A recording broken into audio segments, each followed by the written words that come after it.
I was looking for those articles you What were articles? sent. Well, Charles sends over articles. Oh yeah, he does. Oh yeah, I did send. Oh, here they are. You found one? I found 2 of them. His new pitch for Sling TV. The big show. business reality of specialty coffee. That's one. Ooh, wait. Chapter 11 bankruptcy filings increase for U.S. coffee houses.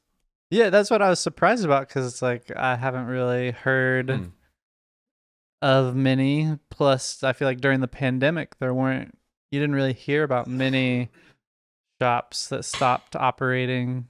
It's really interesting to see these 2 articles back to back. They're like So juxtaposition. they're completely juxtaposed. Yeah. So one article from the same source is about the big business reality of specialty coffee and is kind of like advocating to fucking like take the money or like Take the or money get out of and business. well, I It's think just- the way it makes it sound, it's about big VC investment into third wave specialty coffee. But it makes it sound much more common than it actually is. Right. It makes Sure. it sound like, oh, everyone's selling and there's so many opportunities. And yeah, most people I know that run coffee businesses aren't getting their door knocked down by VC investors saying, let me invest in your business because it's thriving so Yeah, hardcore. So right? high productivity. It's so high productivity. The margins on this thing are insane. You must be doing 5% to the bottom line, maybe. Sounds like a huge investment opportunity for me and Gumble and Gumble. So like our target margin for our retail stores would be 10%. Yeah. Correct? Correct. Right. If we're at 10%, bottom line revenue. Bottom Bringing line it to the revenue. bank. Yep. This is cash take money. it home, we're doing a good job. Yes, with the caveat that the way you're accounting, the way that you're running your accounting is that you're selling your coffee from your roastery to the cafes. Right. Right? Does that make sense? Because Right. if you You were could subsidize your cafes. Pretending- subsidizing Right. the coffee to the cafes, then your margins should be higher. Right. Right. Because then So- your cafes look like they're killing it. Us, each individual Cat and Cloud cafe operates like its own sovereign entity in that it places a coffee order from the roastery and then pays for that coffee. Exactly. Premium pricing. Pays wholesale price. Wholesale Pays double the premiums. price Yeah. for that coffee. And You guys like, get- right. And that's, if you're doing that, 10% is great. If you're Yeah. not doing that, you should be at, 20 if you're subsidizing the coffee. right. Kind of Starbucks style, right? Their cafes are like 20 to 20% 30, bottom 20 line. to 25%. Is that how they do it there? Yeah. So the coffee's essentially free. Yeah. Brilliant. Mhm. Yeah. So We didn't even pay for product here. yeah, Doesn't the matter if we waste it. It didn't cost anything. Didn't cost anything. and that is with that's everything budgeted for, but nothing over budget, Right. right? So And it's like average across the year because you're gonna have, right, especially high months and low months. yeah, you're gonna have like in February. It's gonna be hard 28 to days. do guys. that. 28 days of revenue spread across your fixed costs. Yep. Right. So average over the year. Right. Mhm, It's mhm. not. I don't think it's realistic to try to hit that every month. And Yeah. Chuck also you has a should have- built-in maintenance budget. There's things that we've built into our budgets that could not be accounted at other people's. So we do have Yeah. some money allocated to paying for and fixing things. Right. I was actually And I Oh, think go that's ahead. where it's important for people to understand their seasonality and understand that they're gonna have, like, we have margins in the summer that are higher than 10%, and then margins in the winter that are lower than 10%, and it kind of averages throughout the year. So understanding, hey, in July was our busiest month and we did like 15% margin. Oh, we're crushing it, like da da da da. But like, oh, and you still have to remember that like in February you had like a 3% margin and you got to Yeah. average that You're all lower. together. yeah, There's a which lot is of averages. one of the things that's tempting to do whenever we see those increases in numbers is Three we good we months. just trick ourselves for a half second Yeah. to believe that we've settled into this higher thing. Like Yeah. this is going to exist forever. And no. We're killing it. Yeah. Mhm. Yeah. And not being completely stressed out when February doesn't look like July in a Right. beach town. Yeah, just understanding that each month is going to look a little bit different and having an idea of what that goal should be. Right. Yeah. And then I was actually thinking a lot about the outside expenses. Our whole capex budget discussion. Oh yeah, with our L team. And our Yeah. really great algebraic formulations that I was putting together. Check out Chris's Instagram. If anybody wants to know, Is it a real? You and might have missed can anybody figure out what X is? You know what I it. mean? I already, X is definitely going to give it to you. Can we Obviously, Absolutely. infinity. Can we figure out what no, X is? No. X was not infinity, Not infinity? brethren. No, it was not. It was clearly stated upon the board. All right, let's get technical for a second. Chuck, you're going to need to define capex for us. Capital. I'll put on my finance Put hat. on your finance hat for a second for the people. Yeah. So when Cowboy hat. talk about capex, capital expenditures, it's generally money that you're using to buy some kind of like equipment or asset. It could be that then you're gonna like generate a return from, right? I think that's maybe like the best way to put it. Like examples of capex are like if you're buying, a coffee roaster, right? That's great. Like that's capex. Or in the cafe, buying the espresso machine is capex. It's either equipment. It actually could be improvements to spaces, right? If you're building out a space and you're doing leasehold improvements, like those are capital expenditures. And generally things that are more than like $500 for tax purposes, more than $500. Anything under that, you have to expense Right. your income statement. So we're not talking smoothie machines. But we're talking guys. about we're talking about like petty cash. yeah, we're talking here, about guys. like investments. Yeah. Right? They're like Proper investments in investments. things. Yeah. Yeah, so I've got our little rolling or our capex list here, and one of the things that I thought was interesting conversation at our meeting a couple, I guess it was maybe a month ago now, was about how our capex budget works. So in a traditional business, you'd essentially have a budget for every department, and every individual department would have its own capex budget, which is not how we do it. We have Oh, I see your face. It's Chime like, in whenever you want we to. do and we do. Maybe tell me and if we I'm don't. wrong. Yeah, I mean, right? It's I guess like when you think about like a corporate entity, Sure.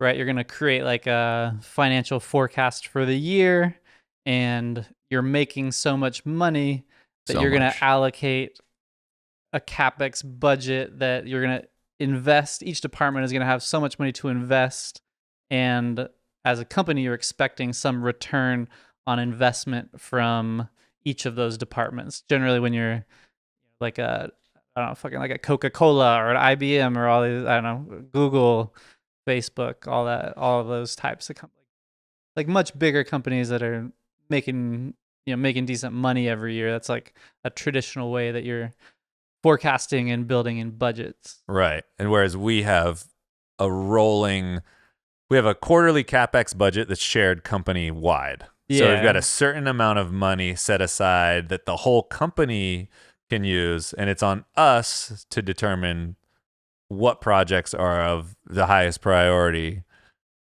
in the company that get allocated X amount of money. And Yeah, us and is the executive leadership team, not the ownership group. Correct. Yeah, and I think that's more realistic for like a small to mid-sized business. Is that cool? You're doing your financial forecast for the year, right? Like September, October 2024, we'll be doing our financial forecast for 2025. We'll look at what we are anticipating for revenue in all of our different departments. We'll look at what profitability looks like. We'll look at what cash flow generation looks like.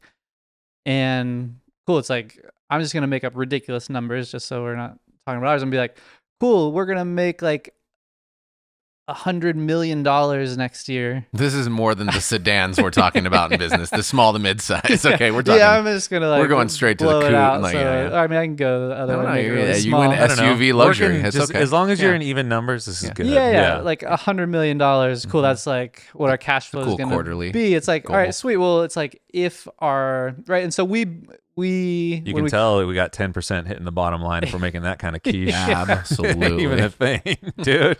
right. So if we're looking to kind of generate like a 10%, let's just say as a company, we're looking to generate a 10% net income bottom line or 10% cash flow or 10% EBITDA. Like we're looking from our sales to generate cash of like 10% of what our sales are. So like, cool. At $100 million, we're looking for like 10% of that. We're looking for like $10 million cash flow. So it's like, in that case, you can decide to dedicate whatever amount of capex, whatever kind of capex budget you want to into into, you could essentially say you've got a 90 if you wanted to You can run allocate any break amount of even. that cash flow position to Yeah, capex. you could say, should you cool, choose to. like 10 million is going to be cash. That means within that budget, we've got like a $90 million capex budget, right? And then you Right. can, I'll take it. yeah, it's all I can about do a lot of building stuff out with a that. model and seeing without any capex. I mean, and again, maybe you've got some like maintenance capex things that like Sure. have to happen to keep your cafes updated, Please do that. to keep your roastery updated, right? And I don't know, maybe I can use some easier numbers. It's like maybe it's like $1,000 per year. Maybe it's a little like more realistic. yeah, what, for like the sedans. $5,000 per cafe per year. And you're Mhm. gonna do the same for the roastery, right? And so what do we have? We've got 4 cafes and a roastery. That'd be like 25 grand a year of like maintenance capex of like that's gonna keep everything looking nice, Yeah. keeping our show like plussing the show, and then cool, maybe we're gonna say all right, cool, like we're gonna have a capex budget of like $40,000 above that, and incorporating that $40,000 of like discretionary capex. Then we've got our maintenance capex, and after including those capex numbers, it's like we're gonna hit that 10%. But if our capex, if we spend way more than that, Mhm. then we're gonna then we're gonna receive less cash to the business. Less than that, you're gonna receive a little bit more from what you're not spending. Right. Mhm. I really enjoyed the capex discussion and the way it's set up, because one of the things that struck me about how we were doing it is because sometimes people will ask for, well, can't you just break this out per department? Like, I need to know what my department can spend. But with a company like ours, if we broke that number out per any department, it would be pretty small. Yeah. And it would almost feel a little defeating, where you're just like, oh my gosh, this is what I have to work with. And that's one piece of it. But the other piece of it that's really nice is the discussion, just to get every department's needs on the table, and then to have the discussion with our entire leadership team to vote in the organization's best interests, the things that are going to be the most important, not just to any one individual department, but the company Right. as a whole. And that really, those conversations provide a lot of understanding for the people in that group, to where it's like, oh, once we're aware of these people's challenges and these people's goals and how we are seeing those in the context of the company, it's super helpful. Like I thought it was anyway. Yeah. Yeah, I think it's the- better buy-in. The framing is important for everybody to, respect and understand, and look at the whole company as itself, as one entity, and not just their own department. I think it's really smart and wise. And it's like, I mean, you mentioned the capex investments as needs, but really more often they're wants. Sure. Right. Right. And so it's like that's where the discussion is even more important in terms of prioritizing what are the most important They're wants almost like for the company. They're almost like both. Like some of them are There's both. gonna be both for sure. Some of them I feel like are both. So I feel like the maintenance ones that you described, that's a need. Right. It feels like a need. Assuming you made the decision that you don't want your 10-year-old cafe to look 10 years old, Yeah. you would ideally want it to look new and fresh all the time. But then, yeah, so much is fuzzy. Like, okay, we're doing new menus in all the cafes. And like, yeah, that's a want, but like we don't need it, but it's going to greatly improve the service experience for our guests, and I think have reflection in our bottom line. Right. Yeah, Mhm. because again, even the menu, it's like there are generally some combination of like need and want. And how Andre beautifully spoke about how you can't stay the same. Right. And how our company evolves and pursues better while Right. maintaining our mission and values. Yes, exactly right. He was saying that one of the things he really appreciates about working here is that everything's couched within this framework of mission and values, but within that, we come to work every day actively looking for things that we can make better. And that's the difference between businesses who stick around for a long time and are interesting to work at versus businesses that just kind of feel like they're dying on the vine, not in the sense that they're maybe going to go out of business, but they just kind of feel uninspiring. There's something lackluster about them, and he was very appreciative of that. And Don't be a raisin. don't be a raisin. No, because there's always going to Stay be a people grape. innovating, and if you're doing the same thing over and over again every year in, year out, it might work for a while, but it's not going to work forever. Right. And that's where some of those things are almost needs, where CapEx-y it's like, things. cool, you don't necessarily need them, but if you ignore all of those quote unquote wants for 5-10 years, all of a sudden you're like a second wave cafe stuck in 1992, not pouring latte art, not pulling espresso to order, terrible service. We get the old school credit card readers with the paper. Right. Yeah, Exactly. let's go. And you could easily great sound. you could ignore all of those things. So sometimes I get frustrated again because we're working within budgets, because I see all of the things that we want, and a lot of those are guest facing. A lot of them are, I mean, they're all guest facing. Some of them are functional. Like the POS system is a thing that's functional that I think could improve our guest experience. It's like, I don't think we can have the same POS systems 3, 4, 5 years from now. I just don't see it. Like, it feels like a need to me, even That's though a I call out to understand you. it's a want. POS system company, you ready? Can you bring it? I really want the voice activated There's like one. strangely little. That's an industry where there's like strangely little innovation. Yeah, Right? I mean, POSs. you got Square, you got POSs. Revel, you got Toast. It's like, I know it's What a are they privacy doing? thing, but our phones are listening to us all the time anyway. What I would like is a POS system that's listening while the person's placing the order and then inputs the order Voice into the recognition. POS. So if you're coming in, you're like, okay, I want a 12-ounce mocha to go. No, actually it's for here. And then I want my burrito, but I'm going to have that to go. And then a scone for here. And then the POS is listening. And then instead of a person pushing in the order yeah, and like probably voice to text. It's it's Siri-ing. voice to text. Yeah, exactly. It's voice to. Yeah, that's what I want. Yeah. That's just what I want. I mean, I believe it will be there. Because then someday. Speaking of the microphone, please. Thank you. no one's there just pushing buttons like, yeah, totally. Because 90% of the guest interaction on a traditional POS system, you're not actually doing guest interaction. Right. You got your head down staring at the screen. We could do better things with our time. Anyway, that's just a want that I One have. little want for the budget. Can you capex that one, please? We could get somebody. What if we got somebody to hack the system and build it for us alone, and then we resell it to the company? We had a huge Sounds like a business lot of idea. work. had a huge discussion couple guys. after our LinkedIn pop up about the best way to take tickets. So the way they do it is pretty old school, which I like. They'll take the order and then they'll write a shorthand for whatever the drink is on the actual cup. Sure. Right. And I was saying Old school Starbucks, right? yeah, or new school Starbucks. I Is mean, that what they do now? well, they have a printer now. Oh, So gotcha. each individual cup has its own printed thing. And I said, I bet there are less errors that way than using a KDS system like we use, where someone's reading off of a screen and then relaying information. It seems more likely that something's going to get lost in that relaying of information Right. It's versus telephone. looking at a cup and you're like, this is a 12-ounce chai extra hot with no cinnamon. So Sure. I just noticed that as a barista, that made me feel really confident. I knew I didn't have to look anywhere else. New I idea. Just like speed 3D printers that print the cup immediately with all that on it. Every order. I think it's possible. That's the one right there. The waste will be high, but if you bring it back, you get 5% discount. Yeah, and it's a reusable cup with your same drink. And if you get the same drink every time, you get another 5%. It was also more notes from LinkedIn, if you guys care. It was really fun to work bar in a place that was really busy, but there are no paying guests. Everything there is free. Yeah.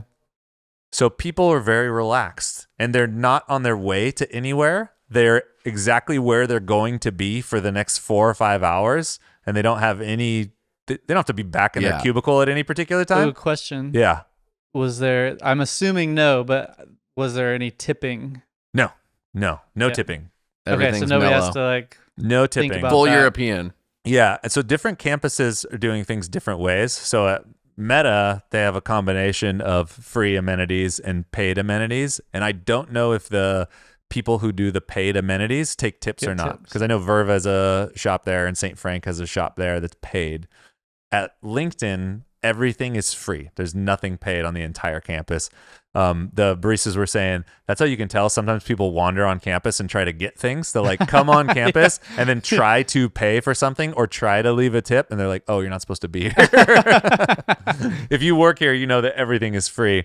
All right, that's good. I'll ask you So where they're located. Yeah. Chuck's also going to do some wandering around the campuses in your. I mean, you got your pass, and Yeah. everything, but it was cool to have that kind of social experiment to where we were still moving fast because I want to get people their drinks fast. It's just part of good service. But it's nice to be in this situation where everyone just felt really relaxed. Mm-hmm. Yeah. You know, no one was in a hurry going anywhere More else. opportunity for interaction. It was super cool. They're not having to worry about the wallet, a credit card, cash, blah blah blah. Yeah, that, and I think the bigger thing was they didn't have to be anywhere.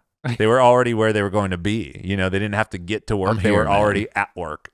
It was pretty cool because I can tell that for them, or my guess is for them, there's this hot time between 11 and 1 where it's just kind of open social hour for the whole campus is what it feels like. I don't know what people are supposed to be doing, but it seems like with the food they provide and the amenities, Well, they're it's just lunch. encouraging like these long lunches where people are just having the best time in their cruise. Right. It's cool to make coffee in that scene. Yeah. Mhm. It was just really fun and rewarding. Very social. Super Very social. chill. Yeah, super It's like social. the weekend every day, kind of. Like weekends feel that way. Yeah, it's the often. weekend every Like day. it's slammed, but People people are way more relaxed. Way Yeah. more chill. They expect to wait a little longer. They expect it to be busy. It's like we're Stre- going out. Stress level is low. Lower. Yeah, pretty awesome. Mm. Yeah, I love doing things like that. It's just it's Feels cool nice. cool to work in that bar too. It's an outdoor pavilion, so you're inside but you're outside. Oh man, it's great. Love my pavilions. I love it, dude. That's what we're gonna create next. And capex is the way we're gonna do it. Speaking of Bring capex, it all dude, back. they had a matcha machine. I Oh, told yeah. you about this. Does it just come out whizzing? It just shoots the water and matcha through a blender. It's all It- just pre-fluffed. It looks like a 2-group. I don't know.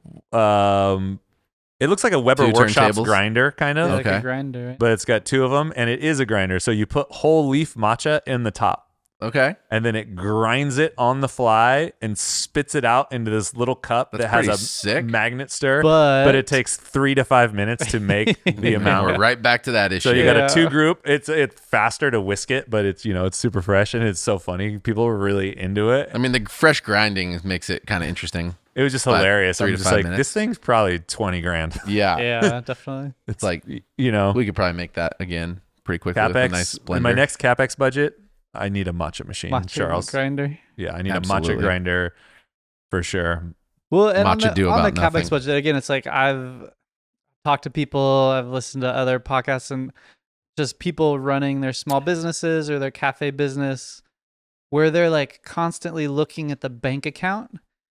And man, I really It's a want stressful to life. urge people to, in some way, man. It's like I know that resources are tight when you're first starting a cafe. Maybe you can't.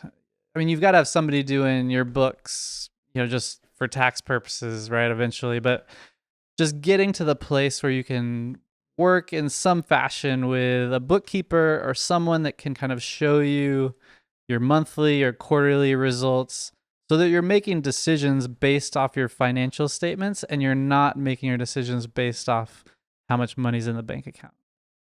Right? It's like how much money's in the bank account will be on your financial statements, but it'll also give you so much more context and data around making a good decision versus when you're just looking at your bank account and being like, yeah, I think we got enough money to buy that machine or to place this order or something. It's like there's so many moving variables of money coming in and out, checks you've written, payments that are coming up. Like just looking at your bank account, it's really hard to identify all those things of what could be coming and what could be going, what is Right. coming in and going out daily. Mhm. That like I just really encourage people to do what they can to get to a place where you can have the data and the numbers to make the best informed decisions possible. Yeah, I have a huge appreciation for cash flow, thanks to Cat and Cloud. We talk about cash flow more than. Direct metrics. Yeah, Well, it's because we're at the level now where everybody understands that their metrics are important and reflective, but they're not reflective of the company's overarching. we Cash talk. health. Yeah, we talk about them both, but I Yeah. can see how it's so easy to just It used glaze to be so over. confusing back in the Yeah, day. and to look at like an income statement or like a Right. P&L statement and be like, oh, this is how much money I made, when really you really got to go to that next financial statement from your income statement or P&L to your balance sheet to your cash flow statement. And that cash flow statement is going to show you all the other ways that money moves in and out of your business. How you're receiving accounts receivable and how you're receiving money from companies you sell to, your accounts payable, how what you owe people and how that money's moving out, what your inventory and like what you're buying for inventory, what you need to buy for inventory. It's like as you're growing, okay, cool, like more cash flow is going to go to buy green coffee if you're a roaster. Even if you're a cafe, more inventories, maybe you need to stock up and have more inventory of the supplies that you use in the cafe. And all that information is going to be captured on the cash flow statement and not on the P&L or the income statement. And so the cash flow statement is really going to give you the best indication of how much cash your business is producing on a monthly basis. Mm-hmm. Really give you that to me is real profitability versus looking at like a P&L or an income statement and showing, like my sales were more than my expenses. Yeah. Like I sure hope so. Yeah. Yeah, hopefully. At best, yeah. But that's just so little of the picture that you really need to get to the cash flow statement to understand how much cash is your business actually producing or not producing. And that's going to give you the best information to make the best decision. You heard it here first. Sounds like as good a place as any to Trying to have capex. Try that. dropping knowledge. Hey everyone, that's the podcast for the week. Thanks so much for listening. If you heard something that inspired you, let us know, or tell a friend. These are the types of connections that are the most important to us and that we seek to create every day. If there's something you heard and you want to know more about, send us an email to podcast@catandcloud.com or head to our website, catandcloud.com/podcast, and let us know. While you're on our site, check out everything we have to offer. Dive deep into one of our single origin coffees or pick up a little treat for yourself. We have something for everyone, so check it out. Also, find us in the usual places, YouTube, Instagram. We're always there sharing amazing things. All right, that's it. Thanks everyone for being awesome. We'll be back next week.